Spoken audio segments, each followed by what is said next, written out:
André, eu quero começar essa entrevista querendo saber um pouco mais da sua trajetória até essa chegada ao momento em que você debuta na ficção de longa-metragem com Ellen.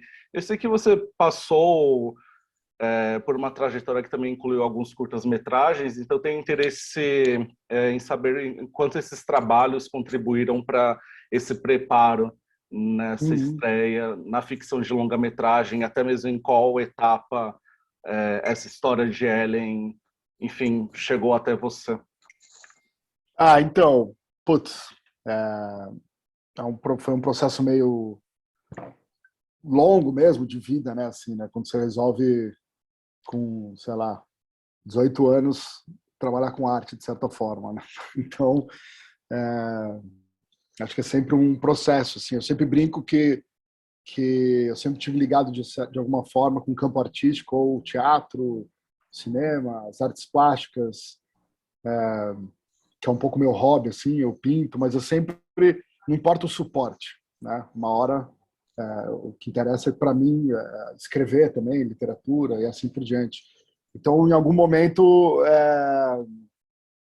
eu fui formulando a minha carreira dentro do cinema e, obviamente, eu venho de um coletivo que chama Casa da Lapa, em São Paulo, que foi um lugar muito forte. Eu venho da dança, do teatro com a Cristiane Pauliquito, e eu entrei nesse coletivo que era a Casa da Lapa, que é um coletivo multimídia, e que lá eu me encontrei muito, porque todo mundo fazia de tudo também. Então, tem cineastas, tem artistas plásticos, tem grafiteiro, artista de rua, e a gente fez, por exemplo, um dos filmes que a gente fez lá era um enquadro, que era um HQ urbano que virou filme, que virou um HQ mesmo, que era só de foto de picho e de grafite pela cidade de São Paulo inteira. Aí a gente fez um filme na Vila Nova Cachoeirinha, que era a origem de um dos integrantes da Casa Lapa, o Júlio Doidscar. Então eu fui formulando, né, assim, a minha ideia de querer elaborar um filme, querer chegar no longa-metragem, mas é um processo que ele vai acontecendo naturalmente. Assim. Então eu tive alguns curtas. A Casa da Lapa foi um momento que eu pude experimentar muito, assim, é um lugar que eu sou muito grato, tenho grandes amigos lá dentro, é um coletivo ativo até hoje. Então ali a gente experimentava de tudo, ele era na guerrilha mesmo, tinha essa de a, a câmera, era guerrilha, um ajudava o outro, então às vezes era a minha ideia que ia ser elaborada, essa ideia do curta que a gente fez era a ideia do Julinho, porque a gente tinha essa ideia de contar a origem de todo mundo. Com esse livro e com esse filme, a gente integrou a exposição em 2011, que foi para a Quadrenal de Praga, que foi o ano que o Brasil ganhou a Triga de Ouro na Quadrenal de Praga, com a exposição mais importante, que era sobre rua, e a gente tinha um trabalho de cinema na rua.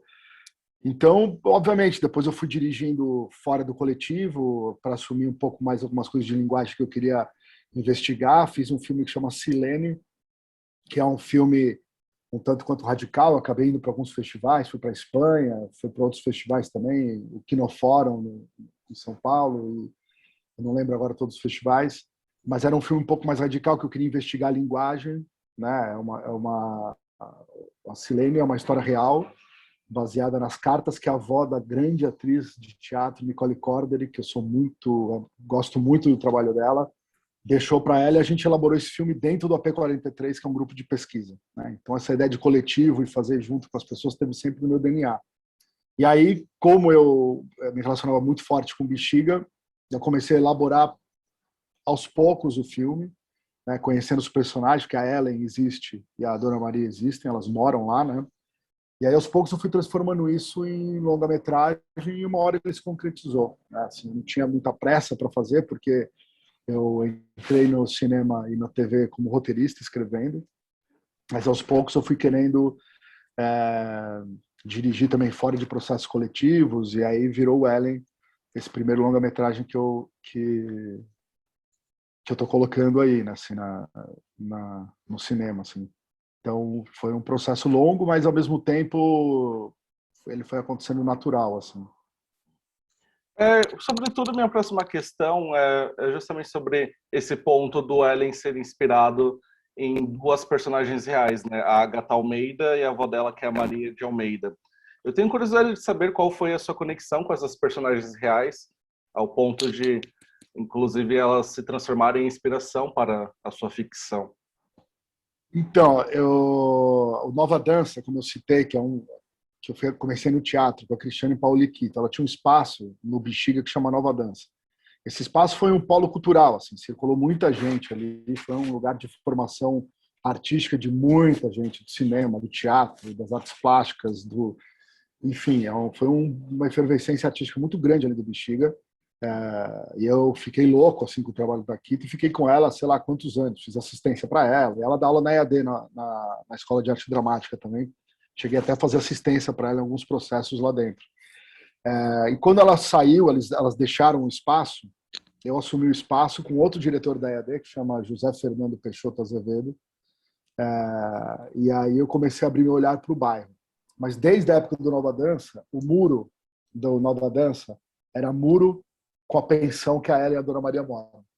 E aí, ao sair do ensaio, sei lá, a gente saía 10 da noite, 11 da noite, às vezes 2 da manhã, o Bexiga, né, um bairro boêmio, então as pessoas ficam na calçada ali, né? A calçada é a sala de estar das pessoas que moram no Cortiço, porque os lugares são diminutos. E a Dona Maria, ela armava um churrasquinho ali fora, e o churrasquinho era a verba dela, o orçamento dela mensal. Então a gente saía da Dona Maria, né? Tanto é que um monte de gente que daquela época da Nova Dança me escreve, cara, essa história da Dona Maria, do churrasquinho, eu falei, ela mesmo. Então a gente parava ali, tomava uma cerveja e às vezes ficava horas ali conversando com ela. E era muito comum ver a Ellen, naquela época tinha 3, assim, 5 anos, dormindo no colo da avó, ali às vezes 1 da manhã, sabe? E todo mundo tinha muito respeito, porque a Dona Maria era muito brava, assim, ela sorria para depois que ela confiava em você, né? Então, ela era uma pessoa assim, ela tem histórias ali que se eu colocasse no filme, os caras falavam, isso não aconteceu. Porque sempre você tem que mediar a realidade, né? Então, a Dona Maria, mas ao mesmo tempo é um poço de generosidade e assim, uma figura respeitadíssima no bairro inteiro. E na barraca dela, ela falou assim, aqui ninguém não fala palavrão aqui porque tem minha filha. Começou a falar palavrão, ela colocava os caras para correr. E eu ficava vendo e ao mesmo tempo muito generosa, porque as pessoas, essa migração de nordestinos em massa que teve nos anos 70 para o Bexiga, vieram pessoas assim de pequenas cidades, então todo mundo já se conhecia de outros lugares. Então tem um senso também de comunidade, de um ajudar o outro muito grande. E são, às vezes, na sua maioria, pessoas muito solitárias, assim, que deixaram tudo para tentar a sorte ou o trabalho aqui em São Paulo.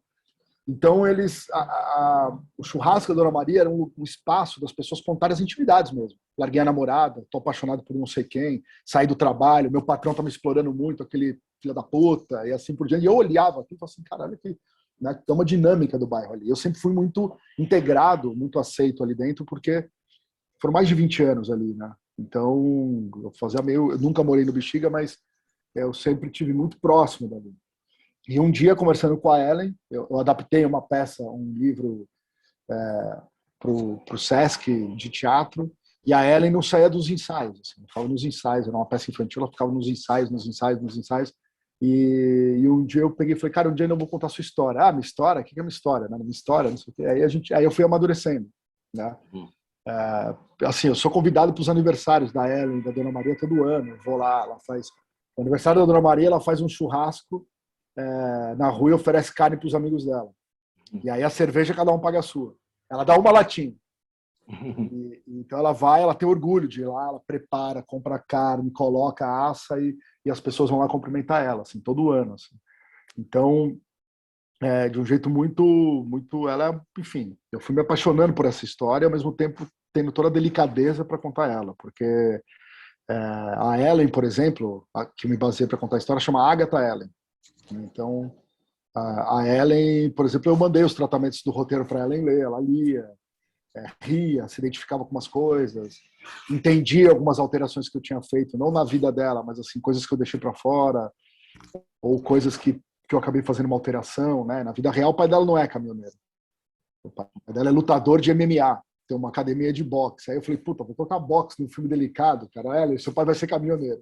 O que interessa é que ele é muito novo e que ele não tá do seu lado, mas não porque ele não quer, porque ele tem que correr, a vida corre, ele tem que trabalhar, né? Então, tanto o pai quanto a mãe. né? Tiveram a Ellen quando ela tinha o pai tinha 14 anos e a mãe tinha 13.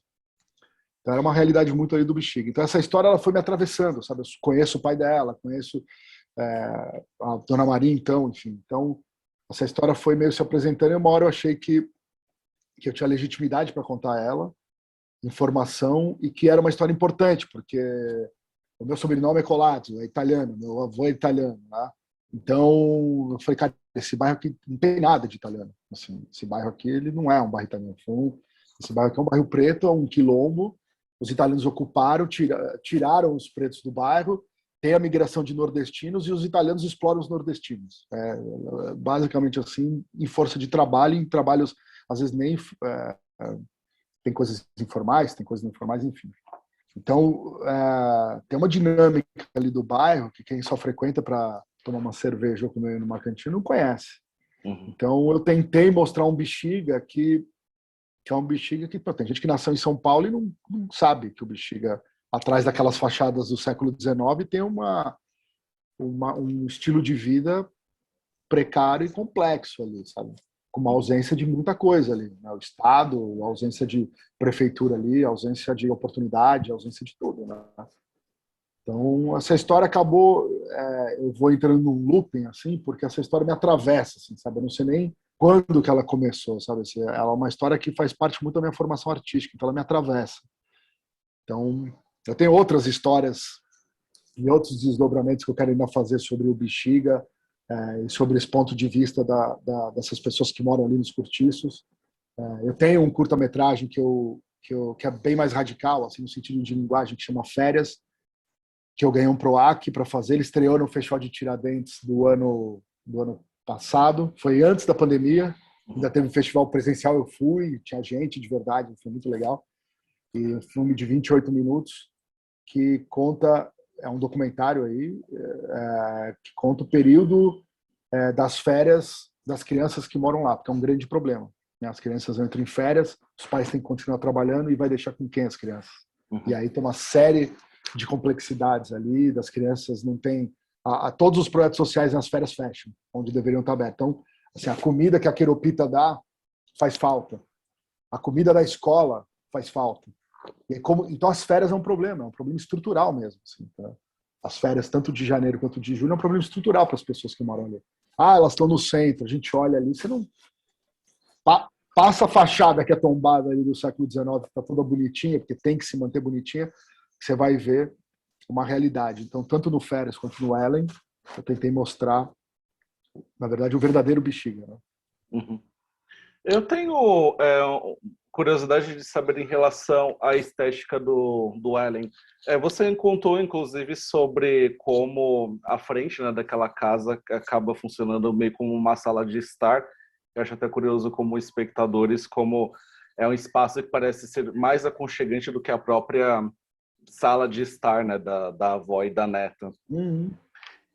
Mas eu tenho curiosidade de saber mais sobre estética e cenografia e as discussões que você teve com o seu diretor de fotografia, o Alziro Barbosa, no sentido de como foi encontrar essa locação e como também foi captar esse cenário, né, que ele é tão enxuto, né, em relação a como cada personagem ocupa, né, habita esses locais. O Alzira é um grande parceiro. Né? Assim, a gente já dava aula numa escola que chamava Inspiratório, que ela já não existe mais, perto da Cinemateca, há 10 anos atrás. Então, sempre quis trabalhar muito com ele. É um cara que tem um rigor, uma técnica e uma criatividade muito grande. Então, já é um grande amigo e é um cara que gosta de pesquisa, que gosta. Ela foi lá, sei lá quantas cervejas a gente tomou no bairro do Bexiga, olhando o bairro, assim, sabe? Assim, entendendo a luz daquele lugar, entendendo a cor daqueles espaços, porque eu explodi em cor o filme, porque o Bexiga é colorido. E aí a gente chegou a alguma conclusão que, cara, as pessoas, tudo, nada foi pintado. Não teve uma parede do filme que foi pintada. A direção de arte foi o de César Leandro, que também é um outro grande parceiro, que fez a direção de arte do Silênio. Então a nossa grande questão era como a gente pode deixar o espaço praticamente como ele é. Assim. Então teve, obviamente, uma direção de arte, teve objetos de arte, mas era muito em cima da realidade ali dos próprios lugares que a gente encontrou. Então teve um momento do filme que a gente resolveu, até porque ser um ponto de vista de uma menina de 9 anos, a gente falou, cara, essa menina ainda é aquela que ainda não foi vencida, né? Ela pode estar em vias de, mas ela ainda não foi vencida. Então ela ainda acredita, né? Ela tem uma esperança, ela quer comprar uma caixa de maquiagem para a avó, o maior sonho dela, né? Uhum. Então a gente resolveu trazer cor, porque como é o ponto de vista dela, é uma menina que ainda enxerga colorido. Ela é como se ela tivesse um dimmer a mais nas cores ali do filme, né? Mas assim, em termos de luz e direção de arte, assim, a gente tentou só trazer, por exemplo, né, um dia o Alzira é um fotógrafo daqueles que assim, cara incrível, assim, né? É o único cara que eu conheço que ficou 8 anos na Rússia estudando em KVJ, que é lá de Moscou, né? Ele se formou lá. Quando ele tinha 19 anos, todo mundo foi para a USP, ele foi para Moscou. Pegou uma fase muito. Enfim, o Alzira é um cara que valia uma entrevista, independente do filme, porque, puta, cara, o cara é uma. Ele é um cara que conhece muito cinema, fotografou para muita gente. Então, por exemplo, uma cena que a gente estava rodando e, de repente, ele queria trazer muito a parede daquele lugar. A parede tinha história, a gente não mexeu em nada. E aí, simplesmente, ele começou a molhar a parede. E aí as coisas começaram junto com o diretor de arte, começaram a berrar na fotografia, né? Assim, então, e cor, a gente não pintou, ele só jogou água e a cor explodiu, assim, falou, caramba, olha, esse lugar é muito colorido, né? Esses espaços são muito coloridos, e é um contraponto, né? Parece que as pessoas estão balanceando uma vida difícil, precária, cheia de dificuldades, com uma violência exposta ali gigante, aquelas crianças estão totalmente correndo riscos reais, e aquele espaço colorido, né? Parece que é para aliviar um pouco a dor da realidade, sabe? Então, eu tentei sublinhar isso no filme, junto com o Alziro e com o César, que é o diretor de arte. Mas a gente tentou ser... Eu sempre me sugeriram filmar em estúdio, né? Porque é muito pequeno os lugares. Então, todos os planos que eu fiz, tem plano que corta a cabeça. E é isso, porque não cabe. A câmera não cabe. Eu não vou jogar uma lente para abrir. É isso, não cabe, não cabe. Ou eu fiz jogo de espelho, ou eu cortei cabeça. Então, porque é isso, é claustrofóbico o lugar. Ah, mas você poderia ter filmado no estúdio. Poderia, mas eu não quis filmar no estúdio. Né? Eu quis filmar no lugar. Então, foi. E assim, todo mundo da pensão que a gente... Foi todo mundo muito generoso, todos os figurantes do filme são pessoas que moram lá, né? Então, eu tentei trazer, apesar que o filme ele tem uma trajetória que tem que ser contada, o máximo que eu consegui integrar as pessoas, elas não são figuração. Elas são pessoas que vivem lá e que fazem. Não tem uma pessoa ali que eu contratei para... Até as pessoas que passavam, às vezes, do outro lado da rua, eram os próprios moradores. Não, deixa eu passar, eu quero passar com a minha filha ali. Tá bom, passa lá. Enfim, então, a gente mobilizou ali o bairro inteiro, sabe? E o bairro foi super generoso com a gente, assim, né? Mais uma vez, né? Então... Eu tenho curiosidade de saber também, André, sobre como funcionou a escalação de dois componentes centrais, né, do seu elenco, sendo o primeiro a Thalita Machado. Tenho curiosidade de saber o processo que foi para escalar. Eu imagino que, assim como qualquer outro projeto, né, deve ser bem trabalhoso, enfim, escolher, né, uma criança para protagonizar o seu filme. E eu também tenho curiosidade, obviamente, também sobre a Marcélia Catacho.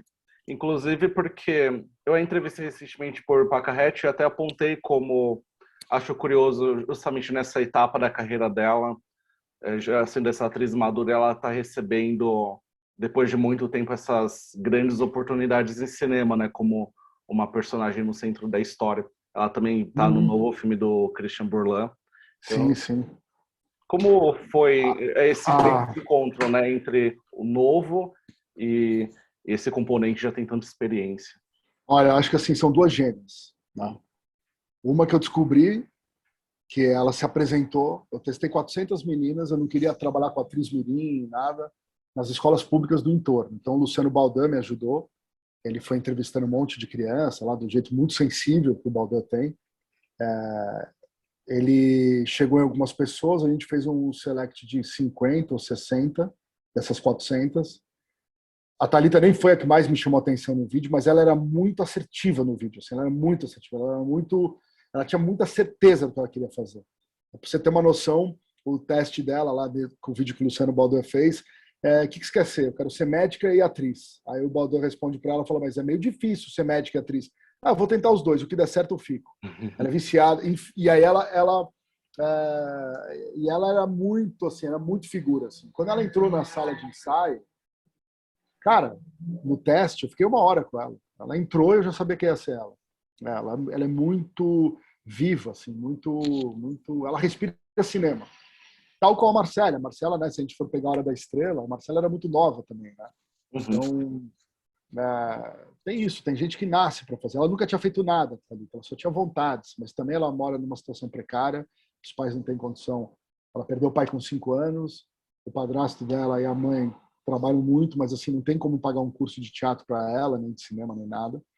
E ela só tinha vontade. E ela, assim, mandou muito bem, assim, né? E a Marcela era o sonho, né? Sempre quis trabalhar com a Marcela. E aí eu precisava de uma atriz que tivesse uma experiência grande no cinema e generosidade suficiente para, né, contracenar com uma criança, né? E a Marcela é uma pessoa que, assim, fora a atriz genial, que a gente já sabe que ela é, que não preciso ficar falando aqui, né, que já está posto, é uma pessoa brilhante, assim, como ser humano, como sabe, no dia a dia, no humilde, assim, sabe, de uma atriz daquele tamanho. Acho que, se eu não me engano, é a única atriz brasileira que ganhou o Urso de Prata em Berlim, sabe, assim, de um nível de humildade, de entrega, de verdade. Eu vou contar uma coisa aqui para ela, dela aqui, que assim, é uma curiosidade, mas no primeiro dia de filmagem, assim, de set, foi meu primeiro longa, eu estava nervoso, um monte de coisa, assim, e a minha figura, às vezes, depois eu fui ver, eu assustei um pouco a Marcela. A Marcela achou que eu já estava há 20 dias ensaiando com ela, mas no dia que abriu câmera, ela me viu um pouco meio, não vai para cá, vai. Aí acho que ela ficou, e ela virou para mim na hora de ir no Uber, eu agradeci ela, falei, puta, Marcela, obrigado, foi incrível, não sei o quê. Ela olhou no meu olho, assim, antes de entrar no Uber e falou, você não está gostando do que eu estou fazendo, né? Eu nunca esperava aquilo, ela falando aquilo, né? Eu falei assim, como assim, Marcelo? E entrou e falou, aí era uma sexta-feira. A gente filmou 2 dias e depois a primeira diária dela, depois teve um fim de semana que foi folga e a gente voltou na segunda-feira. Na segunda-feira eu falei, nossa, cara, né? E aí na segunda-feira eu encontro ela antes, assim, a gente conversou, tal, não sei o quê. Ela falou, menino, eu ajoelhei na cama do hotel, rezei para essa Dona Maria entrar em mim, porque eu achei que não estava. E aí eu falei, cara, foi tudo que você fez, foi brilhante. Eu juro, o take que eu fiz com ela, eu estava fazendo uma média de 3 a 7 takes. Tinha até uma brincadeira que eu falei, se eu fizer mais de 7 takes, eu estou perdendo a dignidade aqui. É uma piada interna do filme. Com a Marcela era 2, 3. Eu fazia o segundo take para ter opção e o terceiro porque, sei lá, o Alziro viu, sei lá o que na luz que eu não tinha nem eu visto. Tá bom, faz pro Alziro aí. Ou alguma coisa pro som, mas não por ela. E aí é engraçado, né? Porque tô falando isso porque a Marcela é esse abismo. Ela se joga no personagem num nível, ela se entrega num nível que, como que uma atriz desse porte, ela se sentiu insegura, mas a insegurança faz parte dessa renovação. Por isso que ela faz Pacarrete, faz a Dona Maria comigo, faz agora com o Burlan. Ela é um camaleão, assim, sabe? Tipo, de porque eu acho que é isso, a atriz que se permite se jogar do abismo, que se permite apresentar as fragilidades dela. Ela não estava lá como, eu sou a grande Marcela Cartacho e você é o diretor.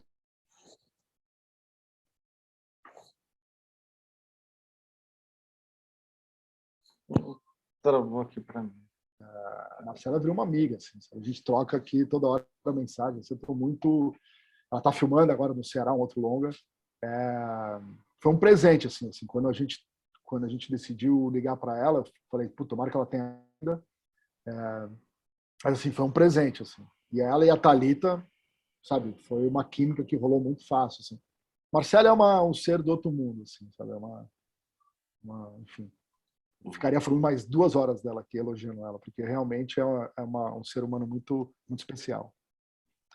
André, acho que o nosso tempo está curto, mas eu quero só fazer uma última questão a você. É sobre como foi encontrar um tom dramático apropriado para o seu filme. Porque, de certa forma, quando a gente assiste ao Ellen, a gente fica pensando até mesmo sobre qual vai ser o destino dessa menina da Dona Graça, né, a sua avó. Então, eu fico me perguntando como foi para você encontrar o tom certo para contar essa história enfim, né, que fala sobre mazelas, sobre tantas pessoas que vivem até mesmo à margem da sociedade. E aí eu fico me perguntando como foi encontrar o tom certo ao ponto de não tornar o filme piegas, mas também não excessivamente pessimista. Eu tentei mostrar sem mostrar. Tem uma frase do Yoshi Oida, que é um ator do Peter Brook, que ele fala no livro, que inclusive foi o prefácio que a Kitty escreveu, que ele fala: o invisível se esconde... o que é? O invisível se esconde no visível. Então tem todo um jogo ali do que é invisível, o que não é, né? Assim, né? O que está na nossa frente, o que não está. Às vezes o não mostrar, o não fazer é mais forte do que o fazer. Então, em todos os momentos mais fortes do filme, como, por exemplo, a cena de assédio, eu não mostrei a cena de assédio. E eu acho que não mostrar, eu de certa forma, tentei trabalhar com uma delicadeza. No roteiro que eu escrevi, essa cena ela acontecia. Tinha o toque, tinha um monte de coisa, né? Mas na hora de filmar, uma semana antes, eu decidi não mostrar. Inclusive, né, é uma das cenas que eu mais gosto ali, de linguagem e tudo mais. Então, eu fui tentando fazer esse jogo, sabe? Tem uma violência ali que tem que ser mostrada, mas ao mesmo tempo tem uma violência que ela pode ser sutil, que às vezes ela pode ficar mais... menos... Enfim, é sempre um limite, né? Eu tô falando assim, não tem uma fórmula, sabe? É uma coisa que você vai tateando e você vai testando, mas eu tinha sempre um norte de não querer explorar ali aquele lugar no sentido de essas pessoas estão ali sofrendo, estão morrendo. Então, né? Essas pessoas estão vivas, esperando por oportunidade, enquanto não chega, que não vem o papel do Estado ali cumprir minimamente uma oportunidade para essas crianças, por exemplo, ter um acesso à educação de qualidade, ao material escolar, à alimentação de qualidade, à saúde, a lazer, porque não é só a educação, tem que ter lazer também, tem que ter espaços ali, né? A briga do Zé Celso ali de construir o Parque Bexiga é sobre isso que a gente está falando. O Parque Bexiga não é para o Zé Celso ficar fazendo peça lá, é para essas pessoas que frequentam o Bexiga. O Zé Celso respira o Bexiga. Inclusive, eu tive o prazer de ficar 6 meses com o Zé Celso quando era jovem lá, junto com o Oswaldo Gabrielli, que fazia assistência ali, enfim. Então, é sobre isso que então, as pessoas ali estão querendo oportunidade, estão querendo verde ali naquele espaço. Quando tiver um poder público que modifica ali aquele ambiente, essas crianças ali elas vão estar expostas a complexidade muito grande ali de perigos e de estruturas sociais e de violências. Então, eu tentei entrar nesses assuntos da forma mais sutil e buscando o tom cinematográfico ali que eu achei que faria sentido para o filme. Então, resumindo, mostrar sem mostrar. André, foram essas então as minhas questões. Muito obrigado pela disponibilidade e desejo sucesso aí com a trajetória pelos cinemas do Ellen. Obrigado mesmo. Pô, obrigado, Alex. Muito obrigado pela oportunidade e por divulgar o filme. É super importante para a gente. Um abraço para você, tudo de bom. Obrigadão.